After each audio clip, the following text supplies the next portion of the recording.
I did it. I started my very own interior design company, Arcano. Gosh, it's been my dream to start my own design company. It's my passion to create, whether it's furniture design, interiors, websites, just creating in general sparks so much joy inside of me. Arcano is arcane in Spanish. I liked it because design to me is similar in the way that it can be very eluding and mysterious, that you just have to keep reaching for this sort of never-ending project. But that's what I love about it, and that's what keeps me so interested in it. My vision for Arcano is to open up galleries where people can engage in my custom furniture line and really get to immerse themselves in interactive spaces. I'm personally heavily influenced by Art Nouveau, Art Deco, and other classical influences here and there, but I like to work with very whimsical and organic forms. And I'll insert some of my work somewhere here in this space so you guys can check it out. The way I approach design, I like to do it in a very synesthetic way where I can touch, feel, and listen to things, and I'll have sort of a bouncing splash of an amorphous form, and that splash sort of creates forms in my head that I can then visualize and turn into my designs. When I first meet a client, I like to ask them 4 things. Number 1, what functional need do you want for the design?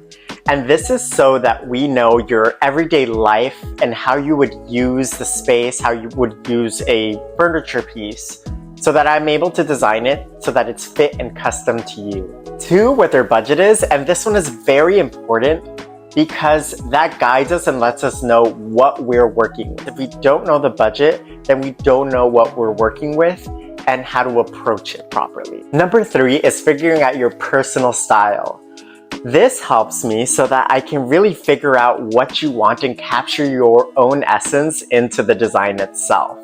I really like to have the clients bring me some options of what their personal style is just in picture format so that I can kind of gauge where they're at and then build a concept off of that, and from there we can sort of pick and choose what they like and what they don't like.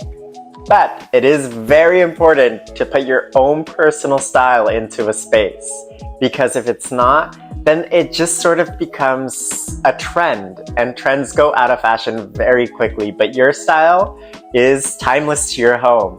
And number 4 is what emotion you'd like your space to reflect. So for example, you can have your living room and you can say, I want it to be very vibrant, fun, explosive.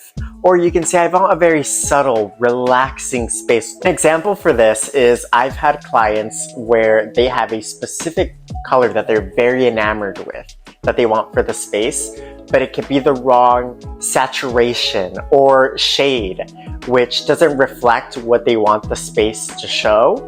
So then I select the color that they love for the space, and I give them different options so they can gauge the emotion that it's trying to give off versus the particular color that they want. And if they're very dead set on that color, I can also just put splashes of that color along the room so it's not overwhelming the space, but it's balanced. Balance and harmony are very important for design. Starting your own interior design company can be very difficult, especially doing it very head-on the way I did.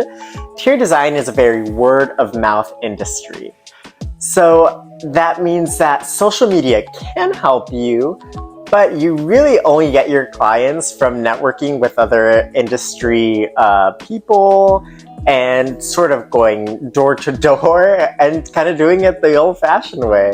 There's definitely been a lot of ups and downs where some months I'll have money to last me 2 months, and other months I have to go head first and look for another client so that I'm able to support myself. In the end, it is very gratifying to see my own designs come to life. My first client that I worked for independently, I got so lucky because he was so open to new ideas and concepts, and he let me just explore imagination And I really got to work with this very eclectic client that liked a little bit of everything from all around the world, and that made it so much fun for me. I can't wait to share more of my work with the world and have you guys follow me along for the journey. If you'd like to see more, please give me a like and a follow, and hope to see you guys soon!